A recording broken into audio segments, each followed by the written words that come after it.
राशि dining table से उठी और किचन की ओर से चली गई। थोड़ी देर बाद गर्मागर्म चाय लेकर आए और उसे टेबल पर रखकर बैठ गई। निर्मला ने कप उठाकर चाय की पहली चुस्की ली। वहीं राशि चुपचाप उन्हें देखकर रही थी। सरिता एक ऐसे संयुक्त परिवार की आदर्श बहू थी जिसमें महज 8 लोग एक साथ रहते थे। साधारण शब्दों में आप यूं मान लें कि वह एक ऐसी अव्वल दर्जे की भारतीय गृहिणी थी जो सिर्फ और सिर्फ अपने परिवार के लिए हमेशा एक पैर पर खड़ी रहती थी, चाहे इसके लिए उसे अपनी जरूरतों का त्याग ही क्यों ना करना पड़े। इसके एवज में उसके ससुराल के लोग भी उससे बेहद प्यार करते थे। अगर सरिता ना होती तो शायद सिंह परिवार अब तक अलग थलग पड़ गया होता। पर संयुक्त परिवार में सभी लोगों के लिए खास बनना भी इतना सरल नहीं है जितना कि सुनने में लगता है। पहले सुबह जग जाना, घर के सारे कामकाज करने के बाद एक एक सदस्य के लिए पसंदीदा खाना तैयार करना सरिता की एक दिनचर्या बन गई थी। अपने काम के प्रति हमेशा सजग रहने वाली इस आदर्श बहू के अलावा घर की महिलाओं में सरिता से छोटी उसकी लापरवाह देवरानी राशि और स्वभाव से बहुत ही सख्त घर की मालकिन निर्मला मौजूद थी। घर में उनकी चलती को मान लेने में ही भलाई है।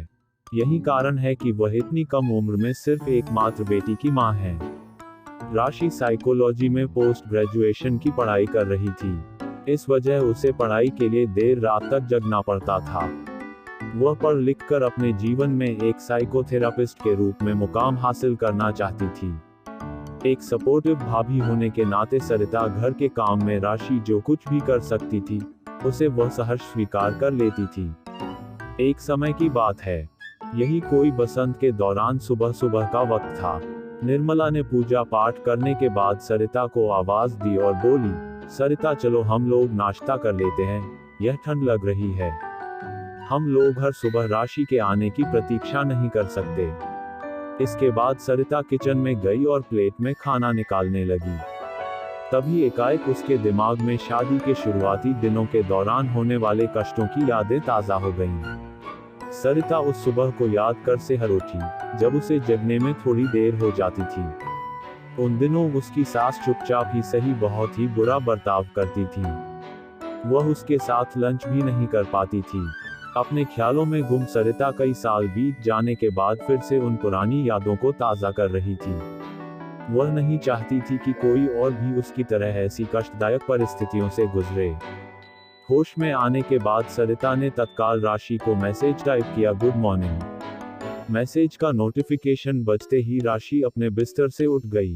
वह 10 मिनट के भीतर तैयार होकर डाइनिंग टेबल पर खाने के लिए पहुंच गई। टेबल पर बैठी निर्मला को देखकर वह अंदर से काफी सहमी हुई थी। उस वक्त घर में चारों तरफ शांति छाई हुई थी। निर्मला खाने में व्यस्त थी।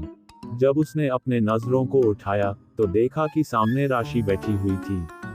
उसने बड़ी ही बेरुखी से कहा, सरिता को बोलो कि चाय बनाए और मुझे भी एक कप दे। राशि डाइनिंग टेबल से उठी और किचन की ओर से चली गई। थोड़ी देर बाद गर्मागर्म चाय लेकर आए और उसे टेबल पर रखकर बैठ गई। निर्मला ने कप उठाकर चाय की पहली चुस्की ली। वहीं राशि चुपचाप उन्हें देख रही थी। तभी निर्मला अचानक से बोल पड़ी, इलायची की चाय मुझे बहुत पसंद है।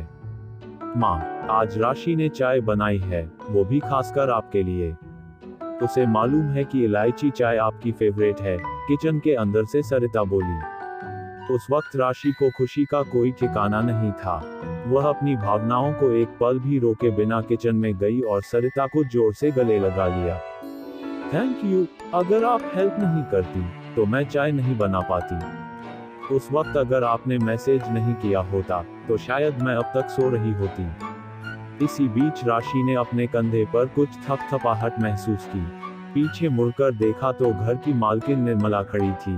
उसके चेहरे पर एक प्यार भरी मुस्कान थी। राशि ने आज तक उनके चेहरे पर इस तरह का भाव नहीं देखा था। थैंक यू राशि। बड़े ही सख्त स्वभाव की निर्मला का मन आखिरकार पिघल गया था। ये देखकर सरिता का मन खुशी से खिल उठा। उसे एहसास हुआ कि अगर आपकी भावना आपके मन मस्तिष्क को कष्ट पहुंचा सकती है तो वह कुछ हद तक उसकी भरपाई भी कर सकती है। अब वो उस भरपाई के लिए पूरी तरह तत्पर थी। आपको ये कहानी कैसी लगी कमेंट करके जरूर बताएं और कहानी अच्छी लगी हो तो लाइक और सब्सक्राइब करें।